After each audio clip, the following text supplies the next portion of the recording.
Երբ խոսում ենք նստակյաց կենսակերպի մասին, չգիտես ինչի առաջինը պատկերացնում ենք ավելորդ քաշն ու մեջքի ցավը։ Առաջին օղակը դա արյան շրջանառության դանդաղումն է փոքր կոնքում որովայնի օրգաններում։ Շագանակագիղձը չի բորբոքվում միայն մրսացնելուց։ Քրոնիկական պրոստատիտը հետևանք է նստակյաց աշխատանքի։ Նստակյաց մարդկանց մոտ հաճախ նկատվում է ինսուլինակայունություն։ Որովայնի շրջանում կուտակումը խնձորաձև ճարպակալումը, դա վիսցերալ ճարպի կուտակումն է, դա ոչ միայն մաշկի տակի կուտակումն է, այլ որովայնի պատիցներ, որը բերեց վաղ ինչի շաքարախտի։ Դե երեկոյան կգնամ մարզասրահ, 1 ժամ կմարզվեմ եւ դրանով հարցերը կլուծեմ։ Բավական չի, որ 8 ժամվա արած վատ process-ը մեր օրգանիզմում կարողանանք ցրել վերջում մի ժամով։ Հետո ավելի շատ ժամանակ եւ գումար պետք է ծախսենք դրա հետևանքները վերացնելու։ Չգիտես ինչի ինձ թվում է, որ այդ մահը, այդ ինֆարկտը, այդ բարձր ճնշումը, այդ շաքարախտը իր համար չի, ինչ որ մեկը հիվանդանալու է, ինչ որ մեկը ճնշում է, բայց ինչ որ մեկից մեկը ինքն է։ Սով, հանգիստ, ամառ, արև, նոր ծանոթություններ, ալկոհոլ եւ ինչու՞ չէ սեռական չարություններ։ Պարզվել է մի հետաքրքիր օրինաչափություն։ Այն զույգերը, որոնք հաճախ են զրուցում միմյանց հետ իրենց սեռական կյանքի մասին, ավելի շատ են հաճույք ստանում եւ ավելի քիչ խնդիրներ ունենում։ Եվ դա պատահական չէ։ Մենք հաճախ սպասում ենք, որ մեր սիրելին հարցնի, փորձի զգալ մեր ներաշխարհը, բայց իրականում ցանկալի է, որպեսզի մենք ավելի անկեղծ լինենք եւ հաճախ հենց ինքներս տանք մեզ ուզող հարցերը, կամ հարցնենք. ինչ ես դու ուզում, ինչն է քեզ դուր գալիս կամ ինչը ոչ։ Վստահ եղեք, դեպի երանություն տանող ճանապարհը անկեղծ զրուցելն է։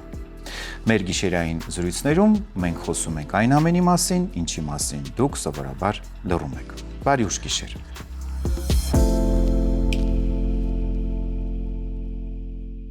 Քանի ժամ եք այսօր անցկացրել նստած,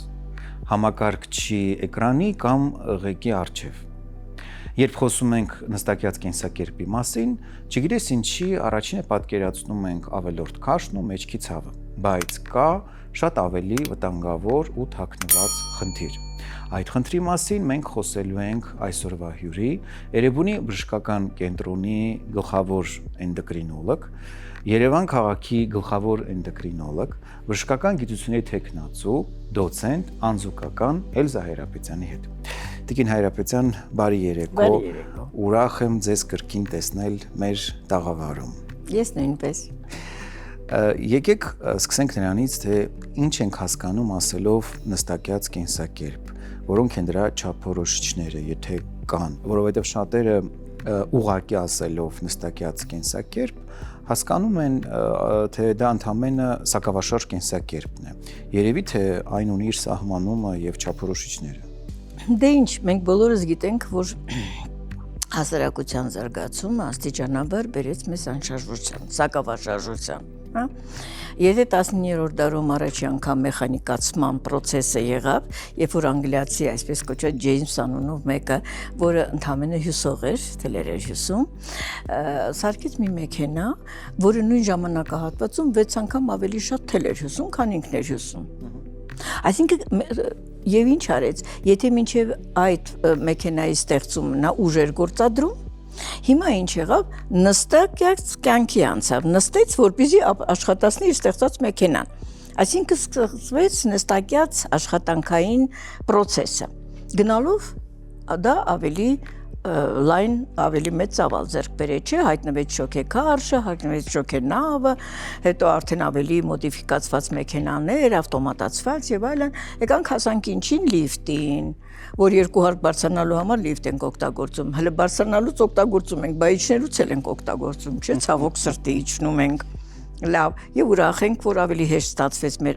քայլելու process-ը կրճատվեց եւ այլն։ Հետո կամած ինչին եկանք հեռուստացույցը, որը մեզ բոլորից նստացրեց, մինչեւ այդ գոնե վեր ենք կենում, քայլում ենք, որ գնանք որևէ կինոթատրոն։ Հիմա դրա կարիքը չկա, կինոթատրոնները մնացել են սիրողական որպես, որովհետեւ բոլորի տանը կա հեռուստացույց, եթե դրան էլ ավելացնենք, որ ժամանակի ընթացքում բազմաթիվ ալիքներ մտան այդ հեռուստացույցի մեջ, այսօր կարող ենք օգտվել տանը նստած աշխարհի բոլոր լավագույն ֆիլմերը նայելով, հաղորդում լսելով, բազմաթիվ հեռուստաալիքներից օգտվելով, մի խոսքով բոլորիս աստիճանաբար նստացրեցին։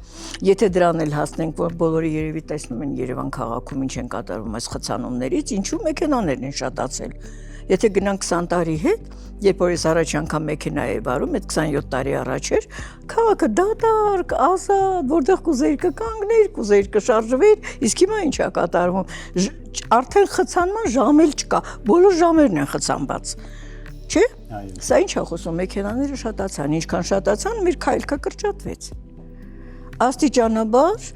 հայտնվեցին կոմպյուտերները, աշխատանքային process-ը ել ավելի բարձր աստիճանի վրա մեխանիկացվեց, եւ այս բոլորը բերեց ինչի նստակյաց աշխատանքային օրվա։ Մենք չենք ասում նստակյաց կյանքի նկատելով մեր հանգիստը։ Դա չի։ Նստակյաց աշխատանքային աշխատուժը կրճատվեց։ Գիտեք, այսօր ամբողջ աշխարհում աշխատուժը ընդամենը աշխատանքի 25%-ն է ապահովում, մնացած ամբողջի, այսինքն 75%-ը նստած է աշխատում։ Եվ ինչա տեղի ունենում։ Ես կարծում եմ բոլորին սա է հետաքրքիր։ Իհարկե։ Դուք արդեն ասացիք, որ դա կարող է ողնաշարի վրա լինել ծանրաբեռնվածություն եւ այլն ցավեր, բայց ամենասարսափելին որն է։ Երբ որ մարդը նստած է անընդհատ, բնականաբար արյան շրջանառությունը որովայնում, առավել եւս փոքր կոնքում, այսինքն որովայնից մի քիչ ավելի ներքև, որտեղ տեղակայված են ինչը կանանց մոտ սեռական գեղձերը, ձվարանները, արգանդը, տղամարդկանց մոտ ամորձիները, փոշտի մեջ մի շատ կարևոր կան շագանակագեղձը, որը գտնվում է միզապարկի տակ, տղամարդկանց համար շատ կարևոր մի սեռական գեղձ։ Ինչ է կատարում նստած պայմաններում, բնականաբար անշրջանառությունը պետք է փոխվի, վատանա, դժվարանա, որովհետև երբ որ մենք շարժում առաջին օղակը դա արյան շրջանառության դանդաղումն է փոքր կոնքում, որովայնի օրգաններում, մնացած օրգաններից բացի ես արդեն անցա սեռական գեղձերի վրա, եւ եթե վատ է արյան շրջանառությունը, այդ օրգանները աստիճանաբար քիչ թթվածին են ստանում։ Եթե քիչ թթվածին են ստանում, այն գործերը, որ նրանք պետք է անեն, այն ամենը, որ պետք է ստեղծեին հորմոններ, արական, սեռական, ձվաբջիջներ կանանց մոտ, սերմնաբջիջներ տղամարդկանց մոտ, եթե էներգիան պակաս է, սերմնաբջիջը արդեն լիարժեք չի լինի, էներգիայով հարուստ չի լինի։ Քիչ առաջ խոսեցինք շագանակագեղձի մասին, որը գտնվում է միզապարկի տակ եւ տղամարդկանց մոտ արտադրում է կարևոր նյութեր, որը սնում է նրա սերմնաբջիջին, ապահովում է նրա որակը, նրա շարժունակությունը, նրա էներգետիկ վիճակը, այսինքն եթե հիմա շագանակագեղձը, որը վատ սնուցում է ստանում արյան վատ շրջանառության հետևանքով թթվածինը պակասել է, իր այդ արտադրած կարևոր երկու նյութերի քանակը քչանում է, աստիճանաբար դա ինչին կտանի, աստիճանաբար կտանի, որ սերմնաբջիջը տղամարդկանց մոտ աստիճանաբար կդառնա ոչ լիարժեք, սակավաշարժ, էներգիայով պակաս, կամաց նա կարող է նույնիսկ ոչինչ անալ, կամաց դրանց քանակը կարող է պակասել, իսկ դա ինչին կբերի, դա կբերի նրան, որ հասկանալի է սերունդ, նոր սերունդ տալու կարողությունը վերարտադրողական եւ սեռական խանգարումների։ Մեկ, երկրորդը թթվածնի պակասի պայմաններում մենք գիտենք բոլորը շատ լավ, որ թե կանանց թե տղամարդկանց մոտ մեզասեռական օրգանների արտակնապես բազմաթիվ միկրոբներ, սնկեր եւ այլն կա, բնական է։ Եվ երբ որ իջնում է նրանց կարողությունը, նրանք ակտիվանում են այդ միկրոբները, սնկերը, այսինքն աստիճանաբար կարող են ներթափանցել եւ բերել բորբոքումների։ Ցավոք սրտի, այդ բորբոքումները առաջին հերթին տղամարդկանց մոտ վերաբերում է շագանակագեղձին։ Եվ ցավոք սրտի, քանի որ բորբոքումը կարող է լինել սուր եւ քրոնիկական, եթե սուր է բարձր ջերմություն, ցավ, այտուցվածություն, այսինքն նա գիտի, որ խնդրեմ ունի եւ կգնա բժշկի, բայց երբ որ դա ժամանակի մեջ աստիճանաբար է լինում, քրոնիկական է, բոլոր ախտանիշները բացակայում են, այսինքն ցավ չկա, ջերմություն չկա, ինչ որ մի քիչ անհարմարություն է, յոլա է գնում, չի գնում բժշկի, հետաձգումը գնալով հիվանդություն անցնում է քրոնիկական ստադիա եւ նրան հետ բերել ընդեղից հետագայում, երբ որ ամեն ինչ շատ բարձրացած կլինի, երբ որ նրա սեռական ֆունկցիան արդեն ընկած կլինի, շատ դժվար կլինի յուրաքանչյուր բժշկի համար նրան հետ բերելու այդ ճանապարհը, բայց ցավոք սրտի մեծ մասը տարապում է քրոնիկական շագանակագեղձի բորբոքումը, որը պրոստատիտ են կանոնը դնում, չէ՞, դա կոչվում է պրոստատիտ, այսինքն պրոստատիտը լատինական անվանումով։ Այսինքն քրոնիկական պրոստատիտը, որը սեռական ֆունկցիայի խանգարման կարևորագույն պատճառներից մեկն է, հետևանք է նստակյաց աշխատանքի երկար ժամերով։ Շարունակելով ձեր խոսքը, չեմ կարող իհարկե չնշել այն կարևոր հանգամանքը, որը շատ դեպքերում մեր պացիենտները կամ չեն ընդունում կամ չեն ուզում ճիշտ պատկերացնել, երբ որ խոսքը շագանակագեղձի բորբոքման մասին է, որը հետագայում թողնում է իր ազդեցությունը սեռական եւ վերարտադրողական ֆունկցիայի վրա, որ շագանակագեղձը չի բորբոքվում միայն մրսացնելուց։ Այո։ Այս մեր հայկական իրականության մեջ, այո, որ անընդհատ պնդում են եւ շատ հաճախ բժիշկներին են փորձում համոզել, որ ինքը մրսել է, սառացրեց։ Այո, սառացրեց, որովհետեւ դա շատ հաճախ նաեւ արդարացման միջոց է հանդիսանում, հասկանան, որ շագանակագեղձը լինելով շատ կարևոր օրգան, հաճախ բորբոքվում է իրենց սակավաշարժ կենսակերպից։ Ինչու, որովհետև ոչ թե մրսում է, այլ ընդհակառակը տաքանում է։ Տաքանում է, գերտաքանում է։ Բոլորս ես այդ միասին շատ լավ գիտենք, որ ամորձիները ինչու որովայնի խորոչում երեխայի մոտից աստիճանաբար հայտնվում են փոշտում, որ նրանք լինեն որոշակի ջերմաստիճանի մեջ, պահպանվեն այնտեղ եւ կարողանան լիարժեք աշխատել։ Ամորձիների մասին է խոսքը, քանի որ դրանք պետք է արտադրեն արական, սեռական հիմնական հորմոնը տեստոստերոնը։ Պարզվում է, որ գտնվելով փոշտում, որպես օրենք, ամորձիների ջերմաստիճանը միշտ 2-ից 3 աստիճանով ավելի ցածր է, քան ընդհանուր մարմնի ջերմաստիճանը։ Տեսեք բնությունը ինչ հետաքրքիր է արել։ Ամորձին կարծես թե նրան նախ պաշտպանում է եւ մի քիչ ավելի օգնում է սառը մնա, քան մարմնի ջերմաստիճանը, որովհետեւ այդ 2-3 աստիճանի տակ ավելի լիարժեք սպերմատոզոիդ առաջանում արտադրությունը սերմնաբջիջը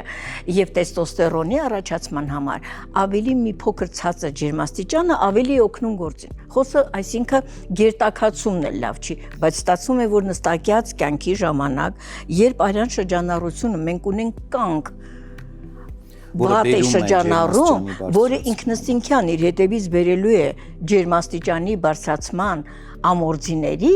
սա էլ իր հերթին է անդրադառնում բացասական կերպով սերմնաբջիջի ստեղծման, շարժունակության, էներգիայով հարուստ լիարժեք լինելու վրա, այսինքն վերարտադրողական ֆունկցիան այստեղ էլ ընկավ, պլյուս ընկավ տեստոստերոնը, իսկ հետո կզարմանան։ Ճիշտ է, տղամարդկանց մոտ դե մենք բժիշկներ ենք, շատ հաճախ ենք լսում ինչ, որ սարսափում են տղամարդիկ իմիջիալոզ պրոստատիտից, որը գիտի, որը չգիտի, բայց գիտի, որ պրոստատիտի վերջը վատ է լինելու իր համար, այսինքն սեռական ֆունկցիա, դաժան դիագնոզ է։ Իմիջիալոզ տղամարդիկ ավելի շատ ես ժամանակի ընթացքում հասկացել եմ, ավելի են վախենում սեռական ֆունկցիայի անկումից, քան թե սրտամկանի ինֆարկտից։ Ամեն տղամարդու համար դա շատ լուրջ խնդիր է եւ ավելի սարսափելի է, քան նույնիսկ ամենածանր այլ հիվանդություն։ Ստացվում է, որ ինքը առանց գիտակցելու, գերադասելով նստակյաց աշխատանքը, շատերի մոտ դա ստացվում է, որովհետև այդպեսին է իր աշխատանքը։ Եվ քիչ առաջ ասեցի, նույնիսկ այսօր աշխատանքի էլ չեն գնում, տանը նստած աշխատում են օգտվելով համակարգչից, չէ՞, on-line, այսպես ասած։ Այդ on-line-ը բոլորից վերջացրեց, բոլորից հիվանդացրեց, թե կանանց, թե տղամարդկանց, որովհետև on-line-ը արդեն նույնիսկ տանից էլ չես դուրս գալիս, որ գնաս։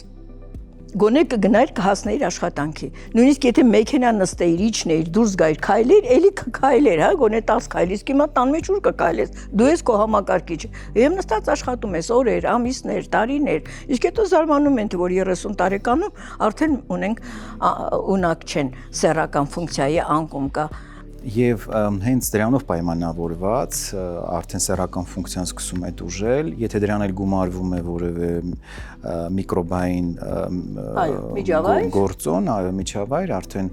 խնդիրը ավելի է սրվում եւ բնականաբար խախտվում է արյան շրջանառությունը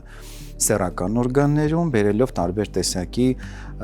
սեռական խանգարումների, մասնավորապես պոտենցիայի խանգարման, ցանկության բացակայության, քանի որ հորմոնն է պակասում, եւ գնաց։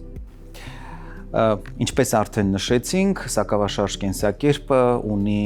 մի շարք կողմնակի ազդեցություններ, որոնցից մեկը սեռականն է, այն ազդում է սեռական առողջության վրա, որովհետև խախտվում է արյան շրջանառությունը եւ դրանով իսկ տղամարդը արդեն սկսում է նշել տարբեր տեսակի սեռական գանգատներ։ Կարող է տուժել պոտենցիան, կարող է տուժել սեռական ցանկությունը, տուժում է նաեւ սեռական ակտի տևողությունը։ Այս խնդիրը լուծելու համար իհարկե անհրաժեշտ է նախ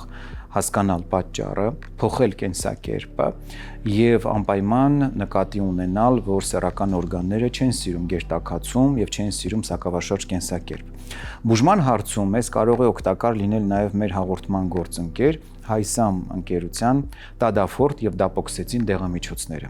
Տադաֆորտը նախատեսված է պոտենցիայի խանգարման բուժման համար, իսկ Դապոքսեցինը նախատեսված է վաղաժամ սերմնաժայթքման բուժման համար։ Տադաֆորտը ունի երկու դոզավորում 5 եւ 20։ 5-ը նախատեսված է ամենօրյա օգտագործման համար, իսկ 20-ը պլանավորված սեռական հարաբերության ժամանակ։ Ի տարբերություն նախորդ սերնդի սեռախթանիչների, Տադաֆորտը ունի մի կարևոր առանձնահատկություն՝ արագ է ազդում եւ դրանով իսկ արագ է ցուցաբերում իր դրական ազդեցությունը, ինչը պացիենտները նշում են բուժման հենց սկզբնական ժամանակահատվածում։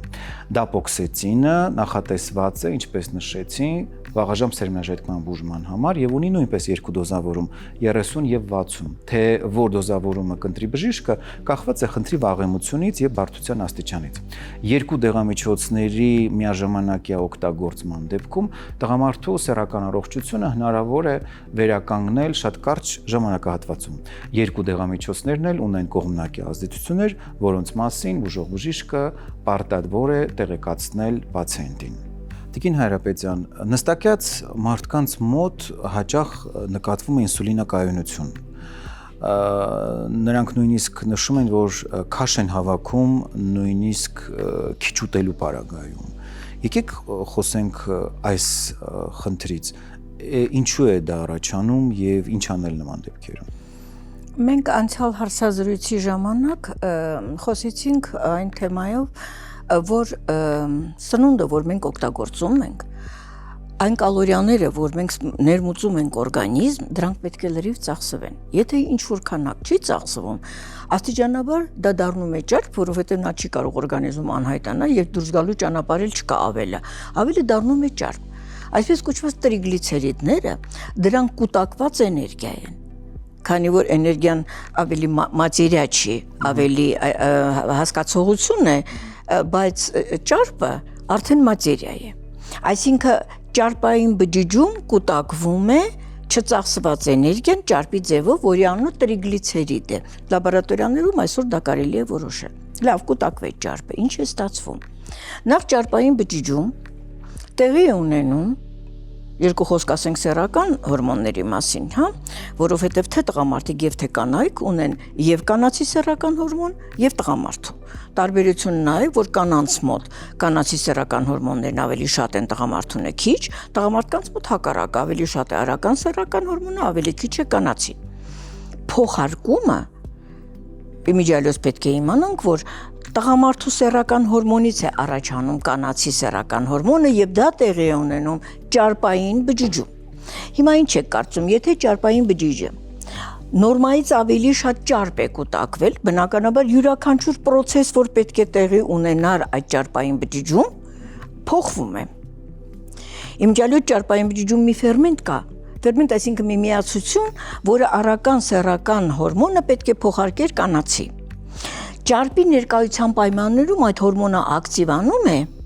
եւ ավելի շատ արական սեռական հորմոն դառնում է կանացի հորմոն։ Ինչին կբերի դա տղամարդուն։ Ճարպակալման։ Նախ կբերի դրան, որ տղամարդու մոտ սեռական ֆունկցիան աստիճանաբար կիչնի, քանի որ կգերակշռեն կանացի սեռական հորմոնները ի փոխարեն արականը լիներ։ Արական հիմա արագ կերպով փոխարկվում է կանացի հորմոնի։ Բացի դրանից, ճարպը կուտակվեց, նորից կուտակվեց, ցավոք սրտի, քանի որ փոքր կոնքի շրջանում, որովայնի շրջանում, մենք ասեցինք արյան շրջանառությունը դանդաղել է, նա կուտակվում է ոչ միայն բոլոր ճարպային բջիջներում, ճարպային բջիջը գտնվում է մաշկի տակ, ճարպային շերտում, բայց առաջանում է մի ճարպի կուտակում որովայնի ներսում, որը մենք անվանում ենք վիսցերալ ճարպ։ Դա արդեն որովայնի ներսում է, բացի այն, որ ճարպը կսկսի կուտակվել մաշկի տակ, դա կտարածվի ամբողջ օրգանիզմում, ամբողջ մարմնի շրջանում, բայց եթե նկատել են, շատերը հիմա լսում են մեր հաղորդումը, որովայնն է ավելի շատ մեծանում, որովայնի մեծացումը, որը մենք ճարպակալումը ասում ենք խնձորի տեսքով, քանի որ կա տանձաձև, երբ որ նա ավելի շատ կուտակում է հետույքի շրջանում, ազդրերի շրջանում, որովայնի շրջանում կուտակումը խնձորաձև ճարպակալումը, դա վիսցերալ ճարպի կուտակումն է, դա ոչ միայն մաշկի տակի կուտակումն է որովայնի շրջանում, այլ որովայնի պատից ներս։ Իսկ ովքեր են գտնվում որովայնի խոռոչում, լյարդը, ենթաստամոքսային գեղձը, որոնք թիրախային են ճարպի կուտակման համար։ Այսինքն ճարպը կուտակում է ոչ միայն որպես օրգան, դա մի օրգան է ձևավորվում որովայնի խոռոչում, այլ նաև լյարդն է սկսում ճարպի մեջ նստաթախվել։ Իսկ եթե լյարդի բջիջը, որը շատ լուրջ ֆունկցիա ունի մեր օրգանիզմում, նա մեր օրգանիզմի պահակն է, կետն է, անցակետն է, արդյոք մեր ստացած սննդամթերքից ամեն ինչ լավն է, իհարկե ոչ, մենք ձեզ հետ շատ լավ գիտենք, թե ինչեր կան մեր սննդամթերքի մեջ, կոնսերվանտները, պահպանիչները, որոնք չպետք է թույլ տան սննդամթերքը փչանա, ոչինչ, որ մենք կփչանանք, ցավոք սրտի դա այդպես է։ Դրանից հետո կգան հազարու մի նյութեր, որ մենք չենք էլ տեսնում, բայց մենք ուտում ենք, մենք շնչում ենք օդը, կեղտոտված օդը, վերջերս հայտարարում են հեռուստատեսությամբ, որ 3 շրջան արդեն չափանիշներ են անցել կեղտոտվածության, այդ կեղտը պետք է զտվի ու մաքրվի, այդ բոլորը պետք է անի լյարդը։ Հիմա մեր լյարդային բջիջը ծանրաբեռնվել է ճարպով։ Այն աշխատանքը նա որ պետք է աներ, չի կարողանում անի։ Իսկ ինչ պետք է աներ, մեր կերած գլյուկոզան պետք է այրեր, մեր ստացած ճարպերը պետք է այրեր, մեզ պետք է էներգիա տար, պետք է լյարդում ստեղծվեն բազմատեսակ նյութեր, որոնք պետք են մեր նորմալ նյութափոխանակության համար։ Այսինքն լյարդի բջիջի հեպատոցիտի աշխատանքը խիստ դժվարացավ, գլյուկոզայի յուրացումը խիստ վատացավ, ենթաստամոքսային գեղձը, որը ինսուլին էր արտադրում, նա էլ է ճարպակալվում այս պայմաններում, չէ՞ որ նա էլ է գտնվում որովայնի խոռոչում, դժվարանում է ինսուլինի ազդեցությունը, քանի որ ճարպը կուտակված թույլ չի տալիս ինսուլինը ազդի, որի անունը մենք էնդոկրինոլոգներս եւ դուք էլ արդեն բառն օգտագործեցիք, կոչվում է ինսուլինակայունություն, ինսուլինարեզիստենտություն, այսինքն ունենք ինսուլին, բայց ինքը չի ազդում, բջիջը չի հասկանում ինսուլին, եթե չի հասկանում, գլյուկոզան չի յուրացում, աստիճանաբար դա ինչին կբերի տարիների ընթացքում, շաքարախտի։ Երկրորդ տիպի շաքարախտի առաջացման կարևոր պայմաններից մեկը դոց հիմքը նախ ինսուլինակայունությունն է եւ դրան առաջին հերթին տանում է հավելյալ քաշն ու ճարպի կուտակումը վիսցերալ ճարպի ձևով որովայնի խոռոչում, ճարպի կուտակումը լյարդում, ճարպի կուտակումը ենթաստամոքսային գեղձում, դրանք բոլորը անդրադառնում են այդ օրգանների աշխատանքի վրա եւ մենք կանգնած ենք մի փաստի առաջ, որ կա ինսուլինակայունություն։ Այսօր ասում են ամբողջ աշխարհում ամեն մի ախտորոշված հիվանդի, որը ունի շաքարախտ, ընկնում է մի ախտորոշված շաքարախտով հիվանդ։ Եթե դրան գնանք, այսօր 520 միլիոն մարդ համարում ենք աշխարհում ունի շաքարախտ, մենք այդքան էլ գումարենք, որ չգիտի, որ ունի շաքարախտ։ Ցավոք սրտի երկրորդ տիպի շաքարախտը երբ սկսում է, անհատը չգիտի, երբ սկսում չգիտի։ Երբ որ ինֆարկտով նրան տեղափոխում են հիվանդանոց, արյունը վերցնում են անալիզ, պարզվում է նա ունի բարձր գլիկեմիա։ Դա այդ պահին չառաջացավ, նա ուներ, չգիտի։ Կամ բերում են երիկամի բորբոքումով, կամ բերում են ամորձիների բորբոքումով, որ ցնում ենք անալիզը, պարզվում է, որ շաքար ունի, բարձր ինքը չգիտեր։ Ժամանակի ընթացքում գլյուկոզայի բարձր քանակություն արյան մեջ ստեղծում է տարբեր բորբոքային հիվանդություններ,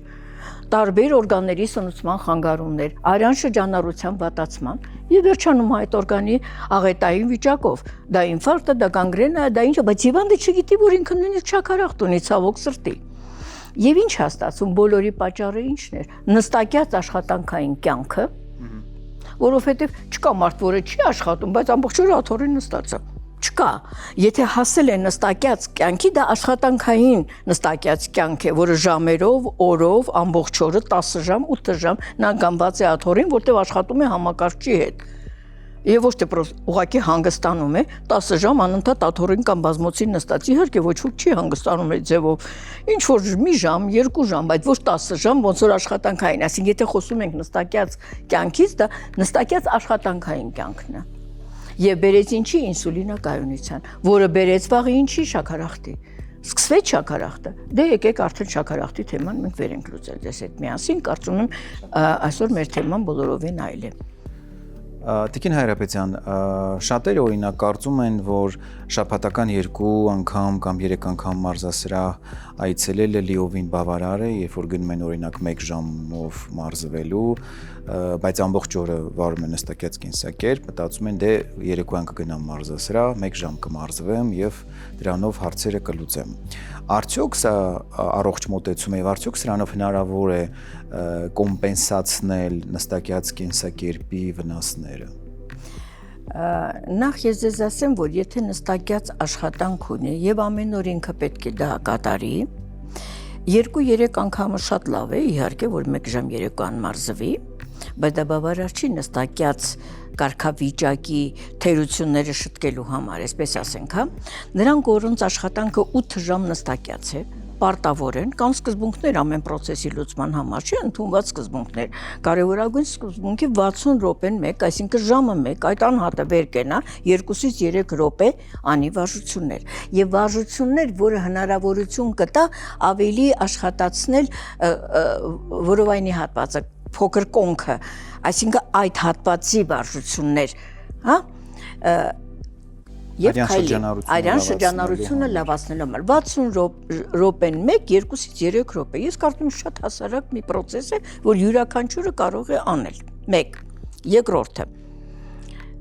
Այդ մարդիկ, որոնք ամեն օր 8 ժամ նստած են, բնականաբար ուտում են այդ արանքում, չէ՞, առավոտյան նախաճաշ են արել կամ չեն արել։ Բավարարվել են սուրճով, արդեն սխալը սկսվեց։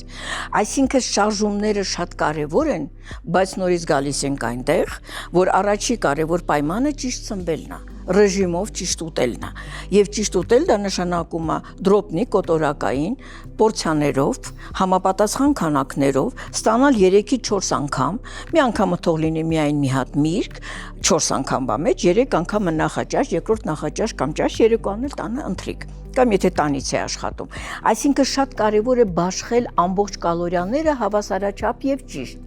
որպեսզի մենք չստեղծենք ժամ, որ ավելորդ կալորիա ստեղծի, քանի որ մենք նստակյաց ենք, այսինքն դրա կուտակումը արդեն պատրաստ է։ Սա կարևոր է, շատ կարևոր է նստակյաց աշխատանքով ապրողների համար։ Ճիշտ սննդի բաշխումը օրվա ընթացքում եւ ոչ թե անընդհատ սուրճը, հետնել սիգարետը որպես օրենք։ Ինչը շատ տարածված է նստակյաց աշխատանքով զբաղվողները հիմնականում այդ է ապրելակերպը նրանց, որը արդեն սխալ է։ Եվ հիմա եկանք շարժումներին։ Եթե 60 րոպեն 1, 2-ից 3 րոպե նա վեր կենա ամեն 60 րոպեն 1, այսինքն ժամը 1։ Իսկ հետո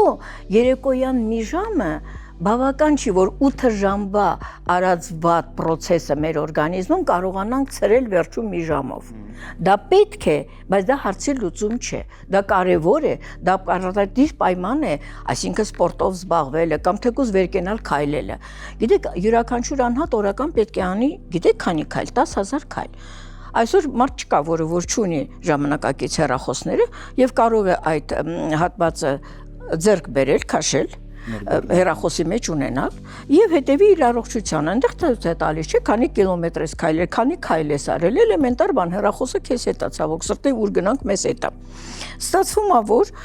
դու կարող ես հետեւել, արդյոք քայլեցիր, ոչ մի նստակյաց կյանքով ապրողը նույնիսկ մի ժամ երեկոյան սպորտով զբաղնողն ու քայլի չի կարող անի 10,000 քայլ, այսինքն ծախսի այնքան էներգիա, ինչքան 10,000 քայլի վրա աստիճանաբար անելով։ Արդյոք քայլում ենք, իհարկե ոչ, մարդը տանից է աշխատում, ուր պետքա գնա, տաննա, տաննել ուտումը, տաննել նստումը, տաննել պարկումը։ Եվ եթե երեկոյան պետքա մի ժամ գնա, իջնում է մեքենան աշխատացնում է, քշում գնում է սպորտային դահլիճ, իջնում է մտնում է սպորտային դահլիճ, մի ժամ շարժվում է, իրեն թվաց, որ 8 ժամվա կուտակածը ինքը ծախսեց մի ժամում, երբեք չի ծախսվելու։ Այսինքն, եթե աշխատանքի բնույթն է այդպեսին, ցավոք սրտի այսօր 20-րդ դարում կատարվեցին տեխնիկական հեղափոխություն, այդ տեխնիկական հեղափոխության արդյունքները մենք այսօր ենք տեսնում։ Այսօր ինչ ենք տեսնում, եթե ստատիստիկական վերլուծություն ես նայում, սարսափելի է, շաքարախտը արդեն բարձրանում է ոչ թե այս ձևով, այլ այս ձևով։ Զարկերակային արյան ճնշումը բարձրանում էր, հիմա այս ձևով բարձրացավ։ Այսինքն բոլոր հիվանդությունները, որոնք կյանքի որակ են փոխելու եւ ցավոք սրտի այդ կյանքի վերջն բերելու, այսինքն չեմ ուզում մահացություն խոսք օգտագործեմ, որովհետեւ մի քիչ ծանր խոսք է, բայց համենայն դեպս փաստ է։ Մահացության տոկոսն է բարձրացել, ավելի վաղ տարիքում է դա տեղի ունենում, տղամարդիկ ավելի վաղ տարիքում են զրկվում սեռական ֆունկցիայից, որ նրանց համար շատ ավելի սարսափելի է, քիչ առաջ ասացի, քան սրտամկանի սուր ինֆարկտը, Մի խոսքով էս բոլորը բերում է ինչին տեխնիկական հեղափոխությունը, երբ որ մենք ստիպված ենք ամեն ինչ մեքենայացրել, ամեն ինչ նստեցինք, աշխատանքն արեցինք նստած, եւ մենք այսօր հավաքում ենք դրանց արդյունքները։ Բոլորը գիտեք, նստակյաց կյանքով աշխատողները չգիտես ինչի իրենց թվում է, որ այդ մահը, այդ ինֆարկտը, այդ բարձր ճնշումը, այդ շաքարախտը իր համար չի, ինչ որ մեկը հիվանդանալու է, ինչ որ մեկը ճնշում է, բայց ինչ որ մեկից մեկը ինքն է։ Դա ոչ ոք չի պատկերացնում։ Եվ եկեք խորհուրդ տանք։ Ինչ խորհուրդ տանք։ Խորհուրդ տանք, որ առաջին հերթին ճիշտ ծնվի, սոված չսկսի սիգարետով ու կոֆեով իր օրը եւ հաճախակի դա օգտագործի կոֆեն շատ լավ է, բայց չափի մեջ է լավ, չէ՞, շատ լավ գիտենք ձեզ այդ միասին։ Սիգարետի թեման ընդհանրապես պետք է փակել, որովհետեւ ոչ մի գիտակից մարդ, եթե դու նստակյաց կյանքով համակարգի առաջ լուրջ աշխատանք ես անում, էլեմենտար պետք է իմանաս այդ համակարգիչը ոնց օգտագործես, կտեսնես, որ ծխելու վնասների մասին։ Չէ՞ որ այդ ծխելու ընթացքում միայն նիկոտինը չի, որ աշխարհով ամենաուժեղ թույներից մեկն է, 4000 թունավոր նյութ է գոյանում։ Մկնդեղ ցիանիստի կալի, որ ամենաուժեղ թույներից է, այդ բոլորը առաջանում է 20 հատ գոնե սիգարետ, բայց 40-ն են ծխում։ Եվ այս բոլոր սովորությունները, գիտեք, ընդհանրապես պետք է ուղղակի կյանքի որակը մի քիչ փոխել, եթե դու ստիպված ես քո աշխատանքը անել, մարդը չի կարող, եթե համակարգչի վրա աշխատող մարդ է այն էլ տանից, ինքը չի կարող վաղը գնա բարձրանա որևէ շենքի տանիքը եւ տանիք սարքի։ Այսինքն իր աշխատանքը ֆիզիկական ուժ չի պահանջում, սա է իր աշխատանքը, չի կարող աշխատանքից հրաժարվի, նա արդեն աշխատում է, թող աշխատի, բայց ինքը ճիշտ պահի սնունդը եւ ամենակարևորը ֆիզիկական ակտիվությունը, օգնի, որ իր օրգանիզմում արյան շրջանառությունը ճիշտ կատարվի։ Ոչ մեկի համար բարդություն չի, եւ եթե կմոռանա, դրա համար էլ ձև կա, չէ՞, մեր հեռախոսներն այսօր մեզ հիշեցնելու համար մի հատ են 60 րոպեն մեկ, մի հատ կծնգա հեռախոսը, դու կվեր կնաս 2 հատ վարժություն կանես ու դու պատրաստ ես աշխատանքը շարունակելու առանց բարդությունների, առանց վնաս հասցնելու սեփական առողջությանը։ Վերջապես չենք աշխատում, որ մեզ վնասեն, աշխատում ենք, որ լավ ապրենք։ Եվ իհարկե հասկանալու, որ որքան մենք շատ անտեսենք եւ չկարևորենք այդ կարևոր հանգամանքը, մասնավորապես սակավաշարժ կենսակերպի հետևանքները, այնքան հետո ավելի շատ ժամանակ եւ գումար պետք է ծախսենք դրա հետևանքները վերացնելու եւ առողջությունը վերականգնելու հարցում։ Այսինքն չենք աշխատում, որ վաղը մեր խաթարված առողջության ծախսերը փակենք, մենք աշխատում ենք, որ վայելենք կյանքը։ Մենք դրա համար ենք աշխատում, չէ՞։ Այդ գումարները ծախսենք մեր վայելքների վրա եւ ոչ թե հիվանդացած հաշմանդամ դառած մեր գոյությունը պաշտպանենք եւ ոչ ինքներս մեզ ծառայենք, ոչ էլ ընտանիքին պետք լինենք, ոչ ոք դա չի ցանկանում, բայց ցանկության համար իրականացնելու համար առողջ լինել պետք է ջանքեր գործադրես։ Ոչ մի լավ բան այս կյանքում ինչ է առանց ջանքերի չի ստացվում, չէ՞։ Համաձայն եք ինձ հետ։ Միանշանակ։ Տիկին Հայրապետյան, անչափ շնորհակալ եմ շատ արդյունավետ քննարկման, հետաքրքիր դիտարկումների համար։ Վստահ եմ մեր թողարկումը դիտելուց հետո շատերը կգտնեն իրենց հուզող հարցերի պատասխանները եւ անպայման իհարկե կհետևեն ձեր խորհուրդներին, որպեսզի զերծ մնան նստակյաց կենսակերպի վնասակար հետևանքներից։ Շնորհակալություն։ Ես կիսում եմ ձեր կարծիքը, ձեզ շնորհակալություն ինձ հրավիրելու համար։ Սարական Հայբուբեն խորագրի ներքո ես պատասխանում եմ բոլոր այն հարցերին, որոնք դուք ուղարկում եք մեզ։ Շնորհակալություն մեզ վստահելու եւ հարցեր գրելու համար։ Մեզ համար անչափ կարեւոր է ձեր վստահությունը։ Իսկ այժմ կարդամ հարցը։ Բժիշկ ջան, բարև ձեզ։ Ծովային հանգիստը վրաս լավ չի եկել։ Փոխանակ հանգստացած գայի խնդիրներով եմ վերադարձել։ Միզելիս սկսել եմ ծակոսներ զգալ։ Ինչ կարող է լինել, ինչ անալիզներ պետք է հանձնեմ։ Ձեր գանգատը շատ հաճախ հանդիպողներից է եւ որպես կանոն լինում է բոլոր այն դեպքերում, երբ ամառային հանգիստը վերածվում մղձավանջի։ Պատճառները տարբեր են, մենք դրանց մասին խոսել ենք մեր թողարկումներից մեկի ժամանակ, նշեմ ամենահիմնականները։ Նախ ծովային հանգստի ժամանակ շատ դեպքերում չի պահպանվում մի պարզ կանոն։ Լողազգեստն ու ներքնազգեստը կարծես թե հավասարվում են եւ ամբողջ ընթացքում ամառային հանգիստը անց են կացնում լողազգեստով, որը բերում է ինչպես ծնկային ախտահարման, այնպես էլ եւ բորբոքային հիվանդությունների եւ ինչու՞ չէ, նաեւ կարող է տուժել սեռական ֆունկցիա։ Բացի այդ, քիչ չեն դեպքերը, երբ ամառային հանգստի ժամանակ ծավալվում են այսպես կոչված պատահական սեռական հարաբերություններ՝ ծով, հանգիստ, ամառ, արև, նոր ծանոթություններ, ալկոհոլ եւ ինչու՞ չէ սեռական չարություններ, որոնք անհետևանք չեն եւ ժամանակի ընթացքում սկսում են արդեն անհանգստացնել։ Երբ վերադառնալուն պես։ Դրա համար ամառային հանգստի բարդություններն ու հետևանքները իհարկե առաջին հերթին թակում են սեռական դռները իրենց համապատասխան գանգատներով։ Ինչը պետք անել՝ չվհատվել, հասկանալ, որ դրանք շտկելի են եւ դիմել բժիշկ սեքսապաթոլոգի, որպեսզի բժիշկը կարողանա լուծել խնդիրը։ Ինչ անել, հանձնել համապատասխան անալիզներ, պարզելու խնդիր կա թե ոչ։ Ինչ անալիզներ, գոնե ամենանհրաժեշտ անալիզները՝ մեզի անալիզ, քսուկ, սեռավարակների անալիզ եւ սոնոգրաֆիկ հետազոտություն, ուլտրաձայնային հետազոտություն։ Արդյունքում բժիշկը պարզում է, որ օրինակ կա բորբոքային պրոցես կամ գուցեև ինչու՞ չէ ձեռք եք բերել որևէ մի սեռավարակ, դե հիմա մարդ ես, ամառ, հանգիստ, չարություններ եւ այլն, կարող եք նաեւ ինչու՞ չէ ունեցել եք չպաշտպանված սեռական հարաբերություն, որը բնավ գովելի չէ եւ սա ուղղակի որպես հիշեցում ասեմ նրանց, ովքեր դեռ նոր են պլանավորում իրենց հանգիստը, հարգելիներս, ամառային հանգստի մեկնելիս ձեր մյուս կարևոր իրերի հետ մեկտեղ արևայրուքի պաշտպանիչ քսուկներ, հանրաժեշտ հագուստ չմոռանաք նաեւ վերցնել պահպանակներ։ Մարդ ես պետք կգա։ Եվ դրանից հետո Երբ որ պարզվում է, որ օրինակ կա սեռավարակ, ինչ է պետք անել, բնականաբար բուժել, նշանակել հակաբիոտիկներ, պետք չէ դրանից վախենալ, դրանք կոնկրետ ունեն իրենց ցուցումներն ու կարևորությունը, որը որոշում է բժիշկը։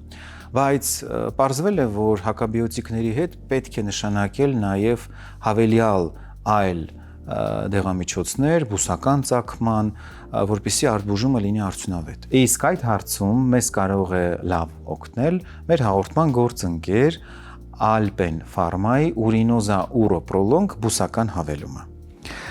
Այս նորարարական միջոցը միավորել է բնության եւ գիտության ուժը։ Բնական բաղադրիչները, այդ թվում շատերիդ հայտնի լորամրգի էքստրակտը, ստեղծում են անտեսանելի պաշտպանություն ձեր միզուղիներում։ Դրանք պարզապես վանում են բակտերիաները, կանխելով բորբոքումն ու սրացումները։ Իսկ ամենակարևորը, սա երկարատև ազդեցության միջոց է։ Խմելով այն ընդամենը մեկ անգամ դուք ստանում եք կայուն պաշտպանություն ամբողջ 24 ժամվա համար։ Urinoza Uroprolong-ը արդյունավետ օգնական է հաճախակի ինֆեկցիաների ժամանակ եւ հիանալի բուժում հակաբիոտիկներով բուժման կուրսի դեպքում։ Այն թեթևացնում է ցավը եւ ունի մեղմ միզամուխ ազդեցություն։ Իսկ ամենակարևորն այն է, որ նվազեցնում է հակաբիոտիկների հաճախակի կիրառումը։ Ընդունեք օրական 1 սաշե երեկոյան 1 բաժակ ջրով միզապարկը դատարկելուց հետո եւ ձեր գիշերն ու հաջորդ օրը կլինեն անհոգ։ Urinoza Uroprolong, ապրիր առանց ցավի։ Ձեր բնական վահանը ընդդեմ ինֆեկցիաների։ Բուժման կուրսը ավարտելուց հետո պետք է հանձնել կրկնակի անալիզներ, այսինքն պարզել անցել է խնդիրը թե ոչ։ Նախ դուք բուժման ընթացքում ինքներդ կզգաք, որ անցել է դիսկոմֆորտը, վերացել է ցիստիտը եւ ինչու՞ չէ նաեւ լավացել է սեռական կյանքի որակը, որովհետեւ հակաբորբոքային բուժում անցկացնելուց հետո շատ պացիենտներ նշում են, որ սեռական կյանքը բարելավել է։ Ինչու՞, որովհետեւ սեռական օրգանները այլևս չունեն այն խնդիրը, որը կար։ Սեքսապաթոլոգը դրանից հետո անհրաժեշտության դեպքում կնշանակի նաեւ վիտամինային եւ միներալներով հարուստ կուրս, որպեսզի վերականգնի կամ ակտիվացնի ձեր սեռական ցանկությունը։ Այնպես որ ամեն ինչ ձեր ձեռքում է։ Եղեք առողջ։ Եվս մի գիշերային զրույց ավարտվեց։ Վստահ եմ օգտակար էր այն եւ հետաքրքիր։ Փնտրեք մեզ համացանցում, տարածեք մեր տեսանյութերը, թողեք մեկնաբանություններ, մոռացան, գրեք ձեր հարցերը, մենք անպայման դրանց կանդրադառնանք։ Մեր գիշերային զրույցների ընթացքում մենք խոսում ենք այն ամենի մասին, ինչի մասին դուք ուզում եք լսել։ Մինչ հաջորդ գիշեր։